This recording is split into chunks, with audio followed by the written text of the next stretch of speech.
오늘 우리 주신 하나님의 말씀은 마태복음 6장 13절입니다. 신약성경 마태복음 6장 13절 말씀 저는 같이 읽겠습니다.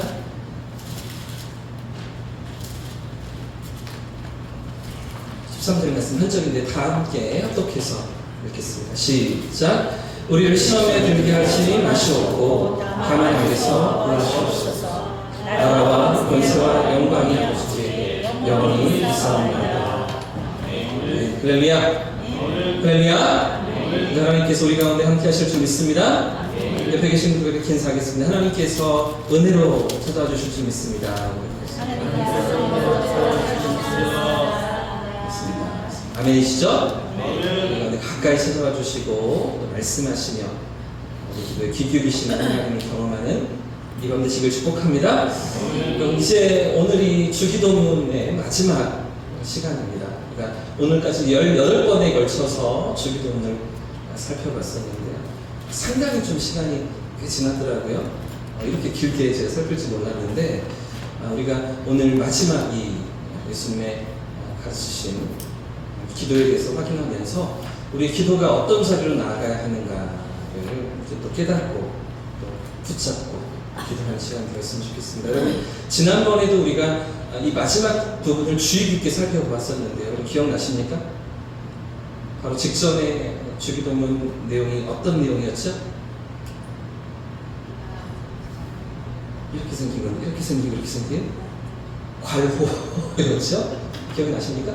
네, 지금 13절 말씀에 들어가 있는 괄호 앞에서 닫혀있고 뒤에서 닫혀있는 괄호 부분이 어떤 의미인가를 우리가 2주 전에 확인해 봤었습니다. 우리 성경을 읽다 보면 복음서에도 이런 대목들이 많이 기록되어 있을 뿐 아니라 서신서에도 이런 부분들이 있거든요.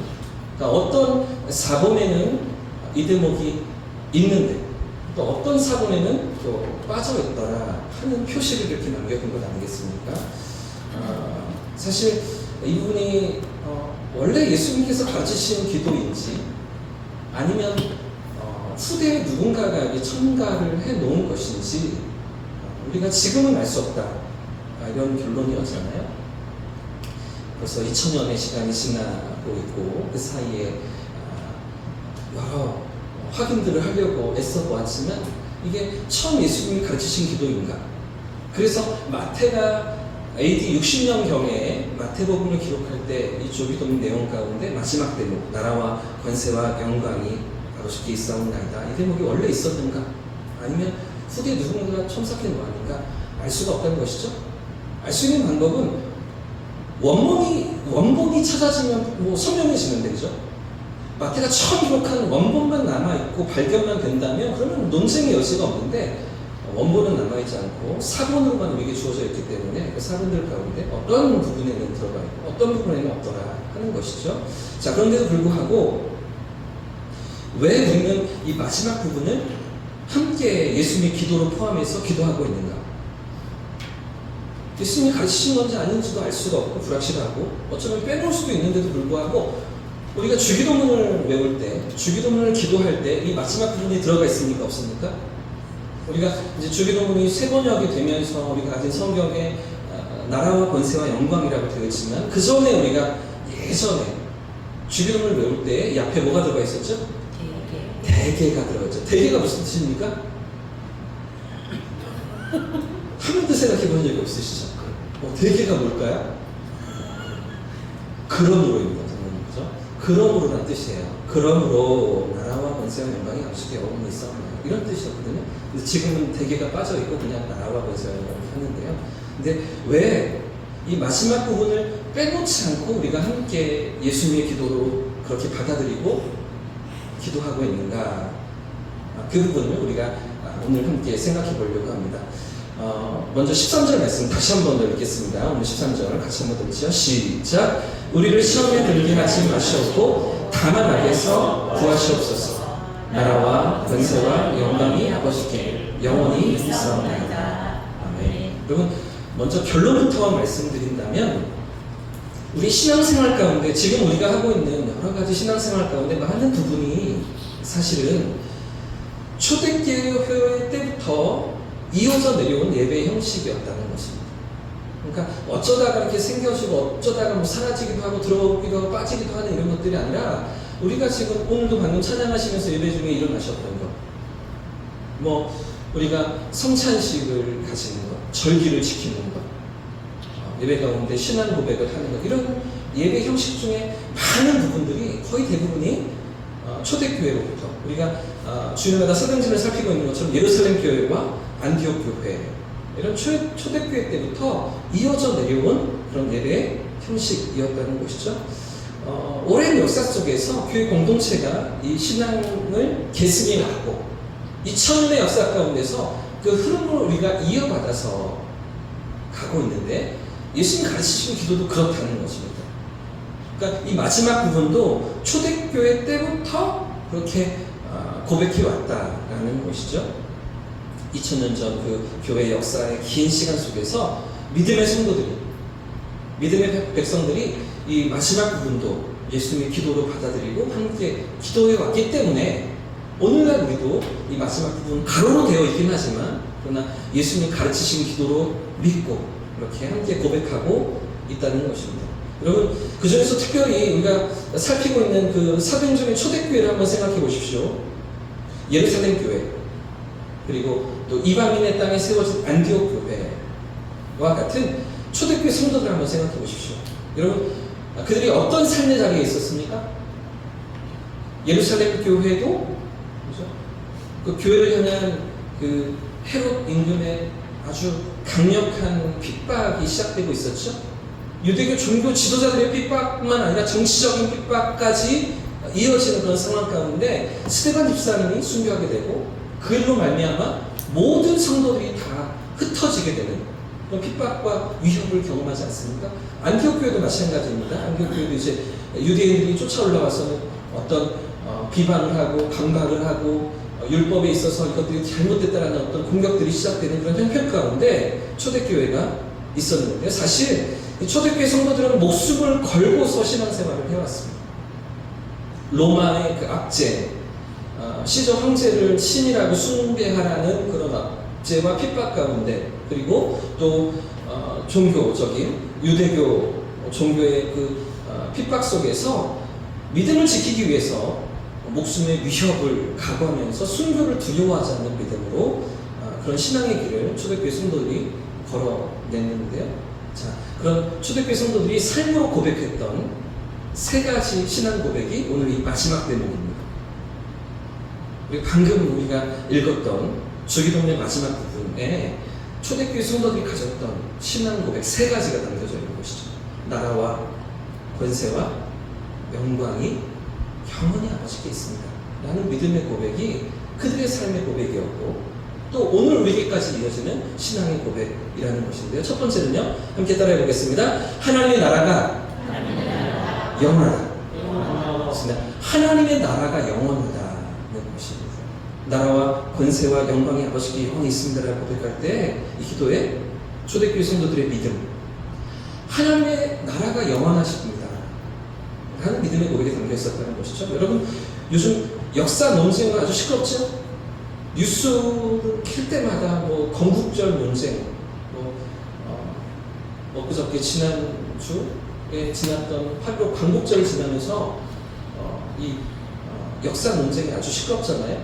우리나라의 그 대한민국의 건국을 1948년으로 볼 것이냐, 헌법이 세워지고 입법부가 세워진 1948년부터 우리나라의 건국으로 볼 것이냐, 아니면 1919년 임시정부가 세워졌던 그때부터 우리나라의 건국을 생각할 것이냐, 이런 것들로 아주 시끄럽잖아요. 그러면서 뭐 청문회를 하는데도 뭐 그 노동환경부 장관을 이렇게 누구세냐 하면서 이 문제 가지고 계속 논쟁하고 또 확인하고 또 다투는 그런 시끄러운 그런 전국을 우리가 경험하지 않습니까? 여러분, 우리가 왜 역사를 배웁니까? 왜 이 역사가 중요합니까? 이 왜 역사만 가지고 장관 하나 세우는데 당신은 어떻게 생각하느냐고, 당신은 우리나라의 건국이 언제다, 이런 것도 노동환경부 장관하는데 그 역사관이 뭐가 중요해요? 업무와는 전혀 상관이 없을 수 있잖아요. 그러니까 불구하고 이 부분을 집요하게 따져놓고 확인하고 치열한 논쟁을 벌이다 결국은 오늘 임명을 했죠. 대통령이 이제 임명식을 했습니다. 여러분, 역사를 왜 배웁니까? 역사를 우리가 왜 기억해야 됩니까? 요즘 학생들 중에는 뭐 그런 얘기들 한대요. 역사를 배워서 어디다 써먹느냐 라고 하면서 그 역사 공부할 시간에 영어 단어 하나를 더 외우는 게 더 효과적이겠다, 이런 얘기들을 하는 친구들이 있대요. 그런데 여러분, 역사를 왜 배워야 합니까? 똑같은 실수를 반복하지 않기 위해서입니다. 과거의 사건들 속에서 교훈을 얻고 그 선조들의 실수를 우리가 반복하지 않기 위해서 역사를 배우는 것이죠. 사람이 참 똑똑하고 지혜로운 것 같지만 사실은 엄청 어리석어서 똑같은 자리에서 또 넘어져요. 똑같은 실수를 또 반복해요. 아, 나 참 지난번에 이러지 않기로 했는데 또 반복하잖아요. 남편한테 잔소리하지 말아야지. 또 나오잖아요. 아내에게 그래서 또 조금 따뜻하게 말해야지. 하다가도 또 나오잖아요. 저도 그렇다니까요. 새벽에 나오신 분들은 아실 거예요. 이해를 못하시는 분들은 새벽 설교를 하면 유튜브에서 또 넘어지고 또 넘어지는 게 사람이죠. 연약하잖아요. 실수하는 거죠. 그 자리에서 또 넘어지지 않기 위해서 역사를 되짚어보고 과거를 또 돌아보고 그래서 역사 공부를 하는 것 아니겠습니까? 그런데 여러분, 이렇게 우리가 배워야 할 역사가 우리에게 가르쳐주는 변치 않는 진리가 있습니다. 이 역사가 우리에게 가르쳐주고 있는 아주 강력한 진리. 이 세상 나라들은 결국 다 무너진다는 거죠. 나라는 결국 다 사라지고 만다는 거죠. 여러분, 조선왕조 몇 년이요? 500년. 반천년? 500년? 그런 거 없어요? 반만 년? 하려다가 반만 년은 아닌 것 같아서. 그죠? 조선왕조 500년. 고종 임금으로 고종 황제로 이제 조선이란 나라가 무너지고 말았잖아요. 그죠? 조선 제국이 되고, 그리고 결국은 대한민국 임시정부가 세워지는 역사인데, 여러분, 로마를 생각해 보십시오. 그 세계를 제패했던, 그 강력했던 로마가 지금은 남아있습니까? 로마라는 도시가 되어 있기는 이탈리아라는 국가가 되어 있고, 로마도 사라지고 말이죠. 그 강력했던 세계를 제패했던 바벨로니아 제국, 페르시아 제국, 아시리아 제국, 엄청 잔인한 어떤 그런 정책으로 그 중동 일대를 다 장악했던 아시리아인 것 같은데 어느 순간 다 사라지고 말지 않습니까? 여러분, 현재 가장 강력한 나라 미국도 뭐 그죠? 언제는 사라지고 말겠죠? 무너지겠죠? 여러분, 불과 한 20-30년 전만 해도 일본이 엄청 우리나라보다 선진국이라고, 우리보다 뭐 국민소득이 GDP가 뭐 2배가 넘고 3배가 넘고 이런 국가였는데 지금은 어때요? 완전 곤두박질, 잃어버린 10년, 20년 하더니 잃어버린 30년이래요. 저 뭐 중학교 때만 해도 저 외삼촌이 일본에 가셔서 이렇게 일하시고, 뭐 1년에 한 번씩 나오셨나? 뭐 그러시면서 이렇게 돈을 버시면서 한 번씩 들어오시고, 아이와 카세트, 아이와 소니는 비싸서 못 사다 주시고 아이와 사다 주셔가지고 제가 이렇게 썼던 기억이 나요. 코끼리 밥솥. 청년들 잘 모르죠. 일본이다 보면 일본 거라고는 너무나 막 이렇게 막 없어서 막 난리가 나는 품귀 현상이 일어나는 이렇게 밀수인데 사실 세금만 내고 정식으로 수입된 제품이 아닌데 그게 너무 좋아서 밥맛이 좋아서 그런 것들을 사다 쓰지 않았습니까? 지금은 어때요? 쿠첸이 더 잘해요. 쿠쿠가 더 잘해요. 우리나라가 더 잘 만들어요. 그죠? 그러니까 영원할 것 같고 계속해서 그 영광이, 그 어떤 번영이, 성공이 계속될 것 같아 보이는데도 불구하고 조금 지나니까 우리 밑에 있네요. 아이고 기분 좋아. 다 우리가 저도 일본한테는 이겨야 될 것 같은 그런 마음들인데 요즘 뭐 일본이 자꾸 이렇게 막 어려워지는 것 같아서, 여러분, 지구상의 어떤 나라도 영원하지 않다는 거죠. 언젠가는 사라지고 만다는 거 아니겠습니까? 하지만 여러분, 우리 하나님의 나라는 어떻습니까? 우리 하나님 나라는 영원한 줄 믿습니다. 영원히 지속되는 하나님 나라인 것이죠. 여러분, 영원하다라는 오늘 본문의 이 헬라어는요, 절대적이다라는 단어입니다. 상대적이지 않고 세상에 여러 나라들처럼 이 나라도 있고 저 나라도 있고 이렇게 비교할 수 있는 상대적이지 않고 절대적이다, 독보적이다, 이런 의미가 영원하다라는 의미에 담겨져 있어요. 또 하나가 변함이 없다라는 의미도 담겨 있어요. 변하지 않는다. 그래서 베드로전서 말씀을 보시면 영원히 쇠하지 않고 변하지 않는 그런 하나님 나라를 우리에게 뒤엎어 주셨다, 이렇게 말씀하시잖아요. 더럽혀지지 않는 그런 나라를 변하지 않는다는 것입니다. 또 하나, 영원하다라는 단어의 뜻은 끝이 없다라는 거예요. 끝이 없다. 계속해서 이어진다. 하나님 나라가 그렇다는 것인데요. 여러분, 초대교회 성도들의 믿음이 이것이었습니다. 당장은 로마가 지배하는 것 같고, 로마의 압제를 받는 것 같고, 로마의 그 황제의 권력 앞에서, 칼날 앞에서 핍박을 당하는, 압제를 당해야 되는 그런 삶의 현실에 놓여져 있지만, 그러나 이 나라는 영원하지 않다는 것이죠. 그들의 믿음은 영원한 하나님 나라가 있다는 것입니다. 그 하나님 나라의 백성으로 내가 부르심을 받았다라는 믿음의 고백을 가지고 초대교회 성도들이 이 주기도문을 암송했던 것이죠. 나라가, 하나님의 나라가, 아버지의 나라가 영원하십니다. 변치 않으십니다. 쇠하지 않으십니다. 사라지지 않으십니다. 당신의 나라에서 내가 영원히 살 것입니다 라는 믿음의 고백을 가지고 이 신앙 고백을 하나님 앞에 올려드렸던 것입니다. 여러분, 이 사실을 아는 사람은, 하나님 나라가 영원하다는 것을 믿는 사람은 세상을 다르게 살아갑니다. 당장 눈앞에 있는 내 삶의 현실이 전부가 아닌 거죠. 그 앞에서 세상이 주는 어떤 화려함과 영화와 부귀와 이런 것들을 붙들고 살아가는 사람과 전혀 다르게 살아가는 거죠. 이게 영원하지 않기 때문에 아무리 돈이 기쁨을 주는 것 같고 만족을 주는 것 같고 행복을 주는 것 같아 보여도 언젠간 사라진다는 것을 알기 때문에, 이것이 영원하지 않다는 것을 믿기 때문에 영원한 하나님 나라를 바라보면서, 그 영원한 세계를 바라보면서 믿음으로 이 땅을 살아가는 삶의 모습이 가능한 것이죠.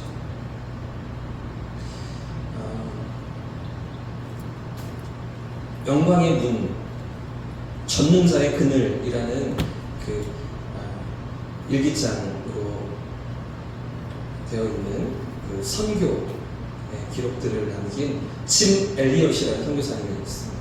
지난번에 임성호 선교사님 오셨을 때도 그 전능자의 그늘, 그 책을 소개해 주셨는데요. 짐 엘리엇이라는 선교사님, 24살의 나이에 아우카족이라는 원주민을 찾아가서 복음을 전하다가 만나자마자 순교를 당해요. 만나자마자 제대로 복음도 전하지 못하고, 그리고 바로 칼에 찔리고 창에 찔려서 순교를 당해요. 근데 그분의 일기장, 선교를 준비했던 그 일기장을 잘 이렇게 모아가지고 아내가 책을 이렇게 2권으로 만들어서 출간하게 되는데, 하나가 전능자의 그늘이라는 책, 또 하나는 영광의 문, 이런 책이에요. 그 영광의 문으로 자기 남편이 나아갔다, 그렇게 고백하면서 나중에 지금 엘리엇 선교사님의 아내가 그 아우카족을 다시 찾아가서 복음을 전하고, 그러면서 진짜 그 안에 교회가 세워지고 회심의 역사가 일어나는 그 부족이 다 함께 하나님께 돌아오는 그런 열매들을 맛보게 되는데, 그 선교사님이 일기장에 적어놨던 한 토막이, 한 대목이 많은 성도들에게 도전을 주고 감동을 주고 신금을 울리는 그런 믿음의 고백이 있었습니다. 그것이 무엇이냐면, 영원한 것을 위해서 영원하지 않은 것을 포기하는 사람은 절대 바보가 아니다, 이렇게 기록해 놓은 것이 일기장. 영원한 것을 위해서, 영원한 게 뭐예요? 하나님 나라를 위해서. 영원하지 않은 게 뭐예요? 이 땅에서 우리의 삶이잖아요. 사실 우리의 목숨보다 생명보다 귀한 게 어디 있어요? 얼마를 주면 생명을 바꿀 수 있겠습니까? 10억 주면 바꾸시겠습니까? 한 100억 주면 생명을 내놓을 수 있겠습니까? 값어치를 매길 수 없는 우리의 생명인데도 불구하고 그런 생명도 영원한 하나님 나라에 비하면 비교할 수가 없다는 것이죠. 영원한 것을 위해서 영원하지 못한 것을 포기하는 사람은 결코 바보가 아니다. 왜 이렇게 적어놓은 게 큰 화제가 되었냐면, 그 24살의 선교지에서 죽임당한 그 4명의 친구들이 있어요. 아주 유망한 젊은이들이었고 공부도 많이 하고 좋은 대학을 나온 그런 젊은이들 4명이었는데 이들의 순교 기사가 신문에 나면서 얼마나 비참한 죽음입니다. 얼마나 무의미한 죽음인가. 뭐 제대로 뭐 복음도 전해보지 못하고 그렇게 죽었다고 지탄하고 이렇게 뭐 속상해하고 아파하는 그런 신문 기사가 나왔을 때 그 기사를 보면서 지금 엘더슨 선생님의 아내가 인터뷰를 이렇게 하는 것이죠. 남편이 적어놨던 그 한 토막 글귀를 가지고 남편의 고백이 이것입니다. 영원한 것을 위해서 영원하지 않은 것을 포기하는 사람은 결코 바보가 아니다. 사랑하는 여러분, 무엇이 우리 삶이 영원합니까? 여러분에게 있어서 어떤 것들이 영원합니까? 절대 변하지 않고 쇠하지 않고 사라지지 않는 것이 무엇입니까? 다 사라지는 거예요. 다 없었어요. 사람도 친구도 그렇게 내 곁에 있어줄 것 같은 사람들도 떠나고 말아요. 돈이 나를 지켜준 걸까? 내 위치가 나를 지켜준 걸까? 내 지위가 나를 보호해준 걸까? 다 사라지고 마는 건 아니에요. 그러나 하나님 나라, 우리 주님의 그 나라는 영원한 줄 믿습니다. 영원히 사라지지 않는 줄 믿습니다. 요한 1서 말씀에 이렇게 가르쳐 주시는데요. 이 세상도 그 정욕도 지나가되 오직 하나님의 뜻을 행하는 자는 영원히 거하느니라. 한 번 더 같이 읽겠습니다. 시작. 그 이 세상도 그 정욕도 지나가되 오직 하나님의 뜻을 행하는 자는 영원히 어디서 거해요? 어디서 영원히 거해요? 하나님의 나라에서. 우리가 약속받은 하나님의 나라에서 영원히 주님과 함께 사는 것이죠. 여러분, 이 세상은 지나갑니다. 나라도 지나가고 정권도 지나가고, 그죠? 국제 질서도 흥망성쇠 역사 속의 모든 것들이 다 지나가고 말죠. 그러나 하나님의 나라는 영원한 줄 믿습니다. 여러분, 초대교회 성도들은 이 믿음을 가지고 살았다는 것이죠. 이 믿음의 고백이 그들 안에 살아있던 것입니다. 사랑하는 여러분, 오늘 우리에게도 이런 믿음이 있기를 소원합니다. 영원한 하나님의 나라를 바라보면서 그 나라가 우리에게 약속되어 있음을 확신하면서 우리의 삶을 살아가고 우리에게 주어진 삶의 자리를 감당하는 저와 성도님들 되시길 축복합니다. 자, 그러면 이 주기도문 마지막 부분 송영이라고 하는데요. 영광송이라고도 하고요. 주기도문 마지막 나라와 권세와 영광이 이 마지막 송영이 달린 두 번째 부분. 첫 번째는 하나님의 나라가 영원하신, 두 번째는 함께 따라해 보겠습니다. 하나님의 권세가 영원하다. 그렇습니다. 하나님의 권세가 영원하십니다. 나라와 권세가 이렇게 고백하고 있잖아요. 그렇죠?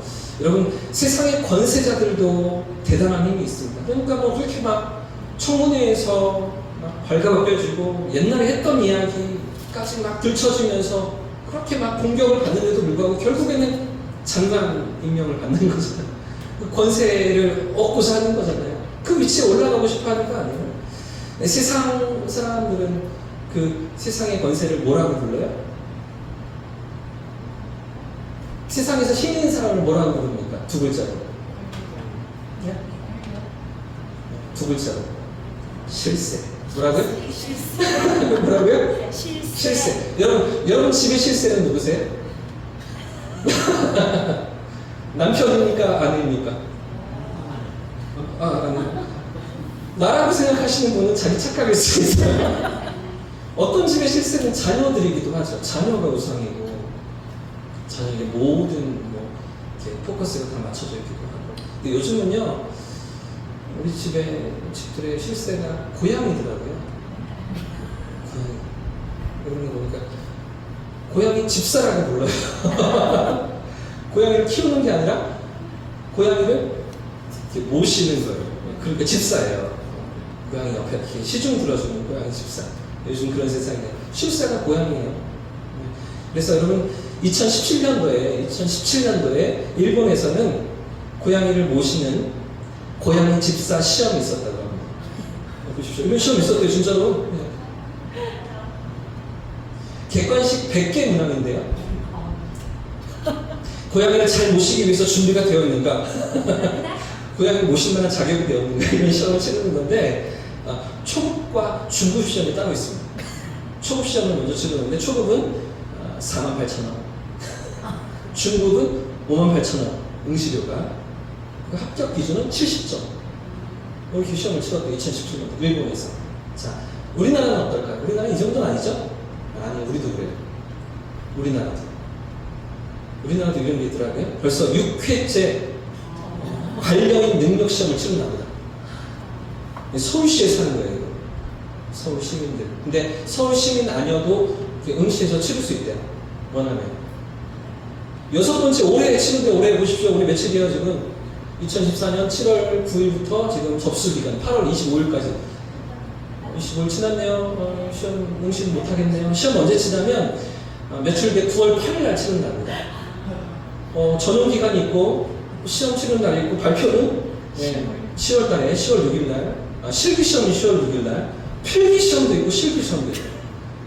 이게 우리나라가 지금 이 정도 다 통과하시고, 그죠? 반려동물 키워야 되는데 누가 주인이에요? 누가 실세예요? 누가 주인이고 누가 동물인지 알 수가 없는 시대 아니겠습니까? 여러분, 어쨌건 웃자가는 얘기고요. 실세가 어떤 사람들입니까? 실세. 그 사람 중심으로 모든 일이 돌아가죠. 그 사람이 원하는 대로 분위기도 맞춰주고, 직장에서 회식을 가도 그 실세가 원하는 식당에 가고, 뭐 이런 게 실세 아니에요? 하지만 여러분, 이 세상의 권세는 어떻습니까? 부장이 우리 회사의 실세인 것 같아요. 부장은 영하잖아요. 퇴직이 있어요. 은퇴가 있어요. 저 사람 사라질 때가 있어요. 그죠? 안 맞고 나를 괴롭게 하고 묻고 사람께 보는 그런 왜 웃으세요, 집사님? 그런 분 있으세요? 사라져요. 지나가요. 이 세상 권세는 사라집니다. 그래서 이런 말이 있잖아요. 건불 10년, 화무 11원. 무슨 말이에요? 건불 10년. 10년간은 권세가 없고 화무 11원. 열흘이 지나는 붉은 꽃이 없다. 이거 누가 얘기했을까요? 예? 노자? 공자? 공자? 비슷했는데 중국 사람 맞아요? 누가 얘기했을까요? 진시황이 얘기했대요. 진시황이 한 게 아니고 진시황이 죽고 나서 그 신하들이 이 얘기를 했대요. 건불 10년, 화무 11년. 계속되는 중국의 춘추 전국시대, 몇 년이었죠? 오랫동안 진행되어지는 그 춘추 전국시대의 500년의 역사. 나라가 막 갈라져 있고 부족벽을 막 다투고 싸우던 그런 어떤 한나라, 진나라, 초나라 막 이렇게 막 다투던 그런 것들을 통일시켜서, 그죠? 진시황이 진나라로 이제 중국을 다 통일하게 되잖아요. 그 대단한 권세가 겨우 3대 만에 무너지고 마는 거죠. 그 아들, 손주 때 가니까 그냥 사라지고 마는 거예요. 진나라가 다 사라지고 마는 거예요. 그 모습을 보면서 그 진시황 곁에 있던 신하들이 이 얘기를 했다는 거 아니에요? 권세는 사라지고 10년을 못 가고 꽃도 열흘을 못 간다 라는 이야기 아니겠습니까? 여러분, 세상의 권세가 이렇다는 거죠. 세상의 실세가 이렇다는 거예요. 그렇지만 우리 하나님의 권세는 어떻습니까? 우리 하나님의 권세는 어떠 하십니까? 세상 권세는 어떤 권세도 다 한계가 있고 끝날 때가 있지만 우리 하나님의 권세는 영원하신 줄 믿습니다. 하나님의 능력은 변치 않으신 줄 믿습니다. 여러분, 그 하나님의 권세는 미치지 않는 곳이 없습니다. 우리 하나님은 온 우주보다 크신 분이시기 때문이죠. 우리 하나님은 온 우주를 창조하시고 다스리시며 운행하시는 분이시기 때문입니다.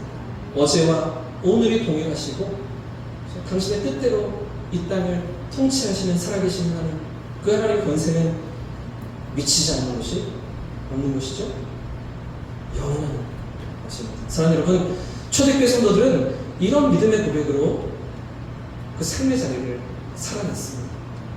하나님의 나라가 영원하십니다. 나에게 약속하신 그 나라가 분명히 있습니다. 그 하나님의 권세가 영원하십니다. 비록 내 삶에 고난이 있고 핍박이 있고 괴로움이 있지만 그럼에도 불구하고 하나님 여전히 이 땅을 다스리십니다.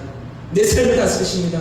내 걸음을 인도하십니다. 이런 믿음의 고백을 가지고 이 주기도문 마지막 대목을 믿음으로 고백했던 것이죠. 사랑하는 여러분, 오늘 우리에게도 이런 믿음이 있기를 소원합니다.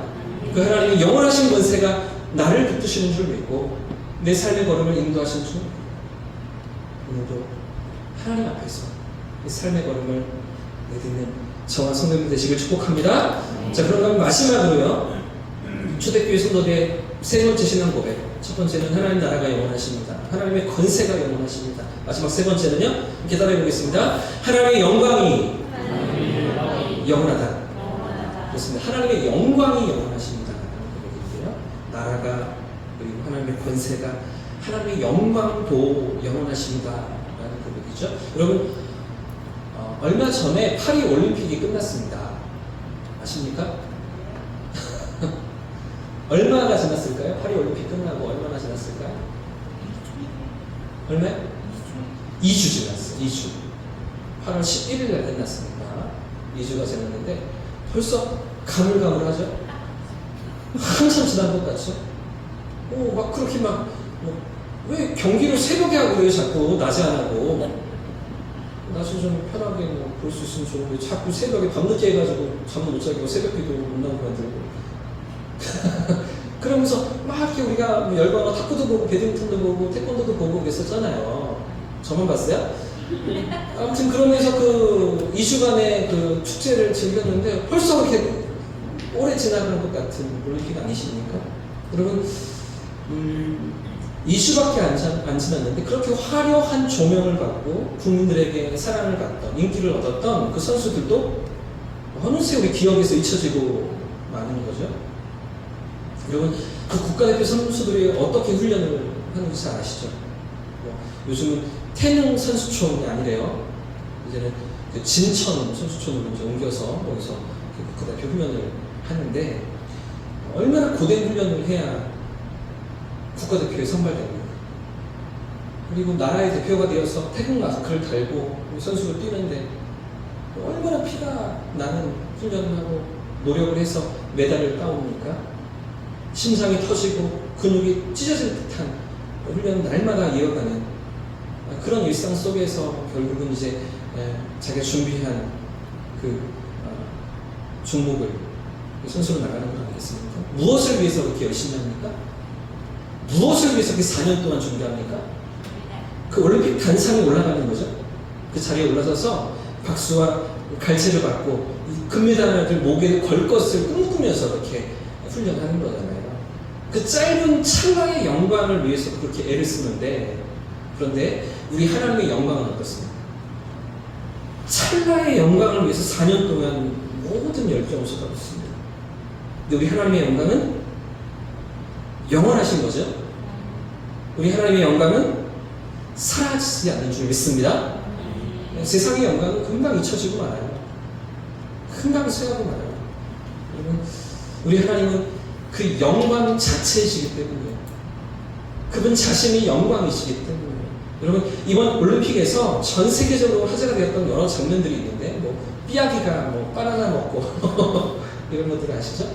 이런 이슈가 되었던 여러 장면들이 있는데, 그 중에서도 이런 사진이 하나가 있습니다. 마치 이렇게 바다 위에서 서핑보드 선수예요. 근데 이 파도 타기 하는 파도 타기 하는 선수인데, 이렇게 파도 타고 막 가다가 훌쩍 뛰어올라서 이렇게 손을 높이 시켜준 그런 브라질의 가브리엘 메디나라는 선수의 모습인데요. 아주 멋진 포즈를 취하는 이 장면을 누가 딱 카메라로 찍어서 이게 아주 그 올림픽 홈페이지에도 딱 게시되기도 하고, 아는 사람들에게 너무 멋있다. 어떻게 그 찰나에 그 순간에 파도 타기 하는 그 순간에 이렇게 멋진 포즈를 취할 수가 있었겠는가, 이러면서 막 화제가 되었던 그런 장면이거든요. 이 장면이 담겨있는 영상을 좀 보시는 게 좋을 것 같아요. 찾아봤는데 이렇게 짤로 슈퍼로 되어 있더라고요. 잠깐 1분도 안 되는 짧은 영상에서 보시죠. 그 춤이 있어요. 지금 가브리엘 메디나 이렇게 있잖아요. 경기를 다 끝내고 10점 만점, 10점 받았다 이렇게 자기가 이렇게 포즈 취하면 10점 만점. 연기를 다 했어요. 자기가 준비한 거 다 했어요. 그러면서 뛰어올라서 know the number that you gave. 포즈를 멋지게 취한 것을 아까 사진 찍은 거와 좀 다른 장면이죠. And he 카메라는 knows what excellence is. Is it 그래서 이렇게 multiple? 쑥 하다 What it 뛰어 takes. 드는 그냥 조금 넓게 잡힌 장면도 있어요. 이거 찾는다고 애먹었습니다. 프랑스예요 지금. 그냥 나오는 지금 왜 하시? 태평양이에요. 네, 여기까지. 이게 뛰어 이 다음 장면이 없더라고요. 찾는데 꽤 걸렸어요. 네. 누가 갖다 주는 거 아니에요? 죄송합니다. 여러분 이 가브리엘 메디나라는 선수가 이 종목에서는 결국 이 앞에 조금 실수를 했어요. 동메달을 땁니다. 금메달은 아니고 동메달을 따는데 이제 마지막 회차에서는 이렇게 자기가 준비하는 것들 다 해내고 10점 이렇게 포효하면서 여기서 뛰어올라서 이렇게 하늘을 향해 손가락을 가리키고 그리고 동메달을 이렇게 목에 걸게 되는데요.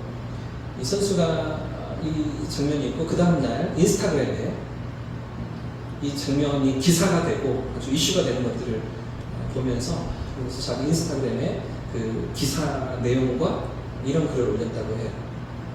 이 사진 방금 보여드린 그 사진과 함께 기사 내용과 함께 빌립보서 4장 13절 말씀을 자기 인스타그램에 SNS에 올렸다고 해요. 내게 능력 주시는 자 안에서 내가 모든 것을 할 수 있는. 제가 찾으려 했더니 브라질어라고 해서 이거는 못 찾았어요. 인스타그램 브라질 실력이 거기까지 안 돼서 여러분 자기 영광은 금방 사라진다는 거죠. 그러나 하나님의 영광은 영원하십니다. 그러니까 그 마지막 순간에 손을 높이 들고 하늘을 가리켰던 게 하나님의 영광이었다는 거예요. 자기는 이렇게 표현하는 거예요. 내가 이만큼 만점짜리 연기를 펼칠 수 있었던 거, 내가 이만큼 훈련을 감당하고 올림픽에 나올 수 있었던 거, 결국 동메달을 따고 많은 사람들에게 사랑을 받고 인정을 받는 모든 것, 내 영광은 금방 사라지고 말 것이죠. 이런 이슈도 뭐 1년 지나면 우리가 기억하겠어요? 10년 뒤 이런 내용이 회자가 되겠습니까? 지나가고 마는 거죠. 영원한 하나님의 영광.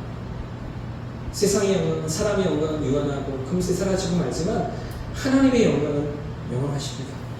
그분 앞에 영광을 올려드리는 이 브라질 선수였던 것인데요. 사랑하는 여러분, 우리가 사는 세상은 지나갑니다. 수많은 나라도 지나가죠. 권세도 지나갑니다. 사람들의 영광도 모두 다 시간 속에 사라집니다.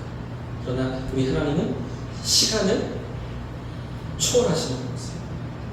시간을 넘어서 계신 분이세요. 그러므로 하나님의 나라는, 하나님의 권세는, 하나님의 영광은 영원한 것이죠. 그런 믿음의 고백을 가지고 초대교회 성도들이 이 땅을 살아냈던 거예요. 오늘 우리의 삶도 이런 믿음의 고백이 살아있어서 우리에게 주어진 삶의 자리를, 사명의 자리를 주님과 함께 믿음으로 살아가는 저와 성도님들 되시기를 예수님 이름으로 축복합니다. 그래서 마지막 내용만 보아도 아버지의 나라가 영원하십니다.